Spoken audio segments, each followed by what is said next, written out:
BJP বিধায়কের নামে অভিযোগ দায়ের নাদনঘাট থানায়। নদিয়ার হরিণঘাটা বিধানসভার বিজেপির বিধায়ক অসীম সরকারের সাম্প্রতিক বক্তব্যের জন্য সরব সংখ্যালঘু সম্প্রদায়ের মানুষজন।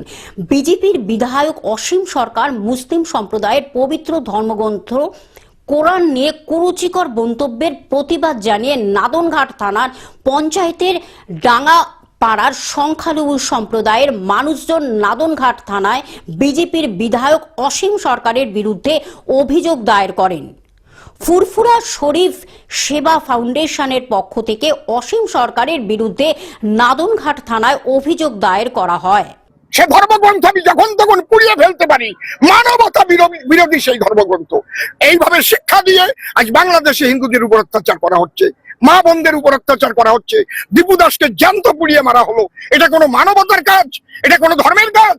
ধর্মে মানুষকে প্রেম শিখায়, ধর্মে মানুষকে গাছপালা পশু পাখি সবাইকে ভালোবাসা শিখায়, আর ধর্মের দ্বারাই হিংসা শিক্ষা দেওয়া হচ্ছে। আর আমার মাননীয় মুখ্যমন্ত্রী তাদের উস্কানি দেয়, সেই ইমাম ভাতা দিয়ে দিলাম। আরে তোর ইমামরাই তো করে এইসব শিখায়, উগ্রপন্থী তৈরি করে, আর তাদের যে ভাতা দেয় তাকে আমার বলার মতো কোনো মানসিকতাও নাই।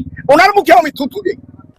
তাদের দাবি অসীম সরকারের এই কুরুচিকর মন্তব্যের জেরে সাম্প্রদায়িক সম্প্রীতি নষ্ট হতে পারে, এলাকায় অশান্তিকর পরিস্থিতি তৈরি হতে পারে, যাতে প্রশাসনের তরফ থেকে আইন অনুযায়ী বিজেপির বিধায়ক অসীম সরকারের বিরুদ্ধে হস্তক্ষেপ নেওয়া হয় তার দাবি জানান তারা। তাই অবিলম্বে এই মন্তব্য করার জন্য অসীম সরকারকে ক্ষমা চাইতে হবে এবং এই ধরনের মন্তব্য করা বন্ধ করতে হবে। তারা আরও বলেন, বিভিন্ন থানায় অসীম সরকারের বিরুদ্ধে অভিযোগ দায়ের করা হবে। তারা আরও বলে, থানা থেকে পুরো ঘটনা খতিয়ে দেখার আশ্বাস দিয়েছেন। সকলে আপোষে ভাই ভাই হয়ে থাকতে পারি, এই কারণে এসেছিলাম যাতে ওই ধরনের কথা যাতে অসীম সরকার বন্ধ করে এবং ও অবিলম্বে যাতে ক্ষমা চায়। এই কারণে আমরা থানায় এসেছিলাম একটা এফআইআর করতে। থানা কি বললো? থানা আশ্বাস দিয়েছে এবং তদন্ত করার একটা সুষ্ঠু যাতে তদন্ত হয় এবং এই যে এফআইআর গুলো এগুলো সমস্ত থানায় হয়, একত্রিত হয়ে বিএনএস হয়ে তারপরে হয়তো দিল্লি পুলিশ দেখে। আমাদের আশ্বাস দিয়েছে, ওইভাবে অসুবিধা নেই। আমাদের রিসিভ কপিও দিয়েছে, আমরা আশ্বাস পেয়েছি। এই কারণে আমরা গোটা গ্রাম মিলে এসেছিলাম। আমরা ডাঙ্গাপাড়া গ্রাম থেকে এসেছিলাম, আমরা কেস ফাইল করেছি, আমরা এবার বাড়ি যাচ্ছি। পূর্ব বর্ধমান থেকে সুজয় ভট্টাচার্যের রিপোর্ট, গ্লোব নিউজ।